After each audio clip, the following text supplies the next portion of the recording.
जय जगन्नाथ। मु शारदा आपण मानक बहुत बहुत स्वागत। चलित इंग्राजी नववर्षर 2025 मसीहा जनवरी 25 तारिख में पड़ुछि षठतेला एकादशी। तेणु आमे एकादशी व्रत कहीं करवा ना, आमे जदि श्रीहरि विष्णु ठारे श्रद्धा भक्ति सहित प्रीति जोड़ा चाहूँगी तांकर एही एकादशी व्रत को निष्ठार सहित करिबा। आमर वर्षक मध्य अनेक पूजा व्रत बा ओषा व्रत पड़ुछि। आमे से सब पूजा व्रत मध्य करुचे। सेथिमध्यरु आमर एकादशी व्रत हेउछि सबुठारु श्रेष्ठ व्रत।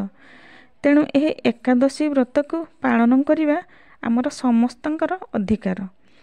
8 वर्ष ठारु 80 वर्ष पर्यंत क्षत्रिय, ब्राह्मण, वैश्य, शूद्र, ब्रह्मचारी, गृहस्थ, वानप्रस्थी, सन्यासी, वैष्णव, सातसौर, आबाल वृद्ध वनिता आदि समस्ते एही एकादशी व्रत को पालन करिपारिबे। एकादशीर व्रत हेउछि आमर समस्त जीव मानकर सुरक्षाकर्ता। तो एकादशी व्रत किए श्रवण करती, केही जदि पालन करती एवं एकादशी व्रत विषय केही जदि हृदय रे श्रद्धा उपजाई दियंती तेबे एकादशी व्रतरु ताकू संसारर सबु पापर उद्धार मिली थाए। एही एकादशी व्रत कले आमे कौन खाइबा और कौन खाइबा नहीं। एकादशी व्रत पालनर नियम दृष्टि संपूर्ण उपवास करिबा उचित। केतेक व्रतधारी माने संपूर्ण उपवास रहिबाकू सक्षम होई नथांती, काहेकि ना केही केही सेतिरु छोट पिला अछंती, केही वृद्ध वयस्क व्यक्ति अछंती बा केही रोगी माने भी अछंती। तेणु से माने पूर्ण उपवास रहिबा संभव नुहे, कारण खाद्य न खाइले से माने अधिक असुस्थ होई जिवे। एकादशी व्रत रे अनुकल्प आहार सेवन करिवार नियम रहिछि। आमे डालमा करिबा तो सेथरे जो परिबा गुडा पकेबा से परिबा मध्यरु आलू, माटी आलू, अमृतमुंडा, कंचा कदली आदि पकेइकी डालमा रे खाई परिबे। फल भावरे नड़िया, सेव, अंगूर, कदली, नाशपाती, आंब, पणस, पाचिला अमृतमुंडा इत्यादि खाई परिबे। पानीय हिसाब रे कौन खाइबे ना, क्षीर, दही, छेना, लेंबू शरबत मध्य करिकी पी परिबे। आमर परटा मध्य केही केही खाउचंती। जदि बा अटार परटा खाइबे तेबे गाई घीरे मध्य तैयारी करिकी खाई परिबे। विशेष भाव रे ध्यान देबे कि तुलसी पत्र को एकादशी बा द्वादशी दिन तोड़िबे नाही। गोटे दिन पूर्वरु बा दशमी दिन ठारू तोड़िकी रखिथिबे। ताकू एकादशी दिन जदि विष्णु मंदिर जाउचंती बा घरे जदि पूजा करूचंती श्रीहरि विष्णु को अर्पण करिवे, भोगरे मध्य पकेइकी सेवन करिवे। आमे तो षठतेला एकादशीर महात्म्य विषय निश्चय जानिबा। तेबे आसंतु धर्मराज युधिष्ठिर स्वयं श्रीकृष्ण ठारू बुझुचंती षठतेला एकादशीर महिमा। तेबे चलंतु आमे माने मध्य श्रीकृष्ण ठारू एही षठतेला एकादशी विषय जानि नबा। युधिष्ठिर भगवान श्रीकृष्ण को पचारुछंती, हे भगवान, माघ मासर कृष्ण पक्षरे केउ एकादशी हुए, एहा पालन करिवार विधि कौन तथा एहा द्वारा केउ फल लाभ हुए, कृपा करी एसबु कथा मते कुहंतु। भगवान कहिले, नृपश्रेष्ठ, माघ मास कृष्ण पक्षर एकादशी षठतेला नाम विख्यात, जहा सर्व पापनाशक। मुनिश्रेष्ठ, पुलस्त्य यार जो पापहारिणी कथा ऋषि दालभ्य को कहिथिले ताहा शुण। दालभ्य ऋषि पचारिले, हे ब्रह्मन, मृत्यु लोक को आसीथिबा प्राणी प्राय पाप कर्म रे लिप्त रहंती। सेमानंकु नरक को जेपरि जीवाकु न पड़े सेथिपाई कौन उपाय अछि, कृपा करी ताहा मते कुहंतु। महर्षि पुलस्त्य कहिले, महाभाग, माघ मास आसिले मनुष्य सकाळु स्नान करी पवित्र भावरे इंद्रिय संयम रखी काम, क्रोध, लोभ, मोह, अहंकार और चुगुली आदि खराब अभ्यास को त्याग करदेवा उचित। देवाधिदेव भगवान को स्मरण करी जलरे पाद धोई भूमि उपरे पड़िथिबा गोबर संग्रह करिवे। ସେଥିରେ ରାଶି ଓ କପା ମିଶାଇ 108 ଗୁଳା ତିଆରି କରିବେ।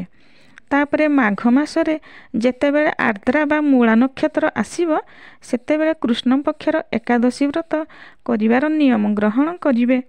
ଭଲ ଭାବେ ସ୍ନାନ କରି ପବିତ୍ର ହୋଇ ଶୁଦ୍ଧ ଭାବରେ ଦେବାଧିଦେବ ଶ୍ରୀ ବିଷ୍ଣୁଙ୍କ ପୂଜା କରିବେ। କୌଣସି ଭୁଲ ହୋଇଗଲେ ଶ୍ରୀକୃଷ୍ଣଙ୍କ ନାମ ସଙ୍ଗେ ସଙ୍ଗେ ଉଚ୍ଚାରଣ କରିବେ। ରାତିରେ ଜାଗରଣ ଏବଂ ହୋମ କରିବେ। ଚନ୍ଦନ, ଅଗୁରୁ, କର୍ପୂର, ନୈବେଦ୍ୟ ଆଦି ସାମଗ୍ରୀରେ ଶଙ୍ଖ, ଚକ୍ର ଏବଂ ଗଦାଧାରୀ ଦେବ ଦେବେଶ୍ୱର ଶ୍ରୀହରିଙ୍କ ପୂଜା କରିବେ। ତାପରେ ଭଗବାନଙ୍କୁ ସ୍ମରଣ କରି ବାରମ୍ବାର ଶ୍ରୀକୃଷ୍ଣଙ୍କ ନାମ ଉଚ୍ଚାରଣ ପୂର୍ବକ ପାଣି କଖାରୁ, ନଡ଼ିଆ ଅଥବା କାଗଜି ଲେମ୍ବୁ ଫଳରେ ଭଗବାନଙ୍କୁ ବିଧିପୂର୍ବକ ପୂଜା କରି ଅର୍ଘ୍ୟ ଦେବେ। ଅନ୍ୟ ସବୁ ସାମଗ୍ରୀର ଅଭାବରେ 100 ସୁପାରି ମାନେ ଗୁଆ ଦ୍ୱାରା ମଧ୍ୟ ପୂଜା ଏବଂ ଅର୍ଘ୍ୟଦାନ କରାଯାଇପାରେ। ହେ ସଚ୍ଚିଦାନନ୍ଦ ସ୍ୱରୂପ ଶ୍ରୀକୃଷ୍ଣ, ଆପଣ ବଡ଼ ଦୟାଳୁ। ଆମ୍ଭ ପରି ଆଶ୍ରୟହୀନ ଜୀବମାନଙ୍କର ଆପଣ ଆଶ୍ରୟଦାତା ହୁଅନ୍ତୁ। ଆମ୍ଭେ ସଂସାର ସମୁଦ୍ରରେ ବୁଡ଼ୁଅଛୁ, ଆପଣ ଆମ୍ଭ ଉପରେ ପ୍ରସନ୍ନ ହୁଅନ୍ତୁ। ହେ କମଳ ନୟନ, ହେ ବିଶ୍ୱଭାଜନ, ହେ ସୁବ୍ରହ୍ମଣ୍ୟ, ହେ ମହାପୁରୁଷ, ହେ ସମସ୍ତଙ୍କର ପୂର୍ବଜ, ଆପଣଙ୍କୁ ନମସ୍କାର। ହେ ଜଗତପତେ, ମୋ ଦ୍ୱାରା ଅର୍ପିତ ଅର୍ଘ୍ୟ ଆପଣ ମାତା ଲକ୍ଷ୍ମୀଙ୍କ ସହିତ ସ୍ୱୀକାର କରନ୍ତୁ। ତାପରେ ବ୍ରାହ୍ମଣଙ୍କ ପୂଜା କରିବେ। ତାଙ୍କୁ ପାଣି ମାଠିଆ, ଛତା, ଜୋତା ଓ ବସ୍ତ୍ର ଦାନ କରିବେ। ଦାନ କରିବା ସମୟରେ ପରି କହିବେ, ଏହି ଦାନ ଦ୍ୱାରା ଭଗବାନ ଶ୍ରୀକୃଷ୍ଣ ମୋ ଉପରେ ପ୍ରସନ୍ନ ହୁଅନ୍ତୁ। ନିଜର ଶକ୍ତି ଅନୁସାରେ ଶ୍ରେଷ୍ଠ ବ୍ରାହ୍ମଣଙ୍କୁ କଳା ଗାଈ ଦାନ କରିବେ। ଦ୍ୱିଜଶ୍ରେଷ୍ଠ ବିଦ୍ୱାନ ପୁରୁଷ ରାଶିପୂର୍ଣ୍ଣ ପାତ୍ର ମଧ୍ୟ ଦାନ କରିବା ଉଚିତ। ସେହି ରାଶିକୁ ବୁଣିଲେ ସେଥିରୁ ଯେତେ ଶାଖା ବାହାରେ, ସେତିକି 1000 ବର୍ଷ ପର୍ଯ୍ୟନ୍ତ ସେ ସ୍ୱର୍ଗଲୋକରେ ପ୍ରତିଷ୍ଠିତ ହୁଏ। ରାଶିରେ ସ୍ନାନ ହୋମ କରିବେ। ଦେହରେ ରାଶିର ପ୍ରଲେପ ଲଗାଇବେ। ରାଶି ମିଶ୍ରିତ ଜଳ ମଧ୍ୟ ପାନ କରିବେ। ରାଶି ଦାନ କରିବେ ଏବଂ ରାଶିକୁ ଭୋଜନରେ ଉପଯୋଗ ମଧ୍ୟ କରିବେ। ହେ ନୃପଶ୍ରେଷ୍ଠ, ଏହିପରି 6ଟି କାମରେ ରାଶିର ଉପଯୋଗ ହୋଇଥିବାରୁ ଏହି ସର୍ବ ପାପନାଶିନୀ ଏକାଦଶୀକୁ ଷଟ୍ତିଳା ଏକାଦଶୀ କୁହାଯାଏ।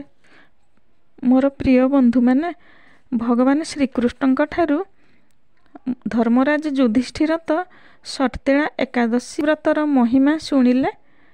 ମୁଁ ତାକୁ ଆପଣଙ୍କ ଆଗରେ ଶୁଣେଇଲି। ଆପଣଙ୍କୁ ଶ୍ରୀକୃଷ୍ଣ ଭଗବାନ ଶୁଣେଇଥିବା ଷଟ୍ତିଳା ଏକାଦଶୀର ମହିମା କିପରି ଲାଗିଲା, କମେଣ୍ଟରେ ନିଶ୍ଚୟ ଜୟ ଜଗନ୍ନାଥ ଲେଖିବେ।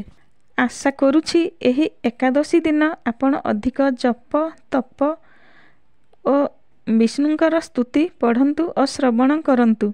କାହିଁକି ନା ଅନ୍ୟ ଦିନଠାରୁ ଏହି ଏକାଦଶୀ ଦିନ ଏହିସବୁକୁ ପାଳନ କଲେ 1000 ଗୁଣ ଠାରୁ ଅଧିକା ଭକ୍ତମାନଙ୍କୁ ଭଗବାନଙ୍କର ଆଶୀର୍ବାଦ ମିଳେ। ତ ସେଥିପାଇଁ ଏହି ଏକାଦଶୀ ଦିନ ଆପଣ ଆପଣଙ୍କ ସକ୍ଷମ ଅନୁସାରେ ଗରିବଙ୍କୁ କିଛି ଦାନ ବା ସାହାଯ୍ୟ କରନ୍ତୁ।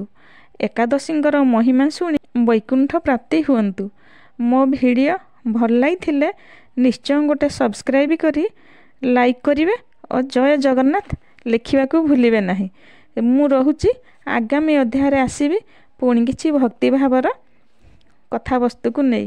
ଆଜି ପାଇଁ ରହୁଛି। ଜୟ ଜଗନ୍ନାଥ।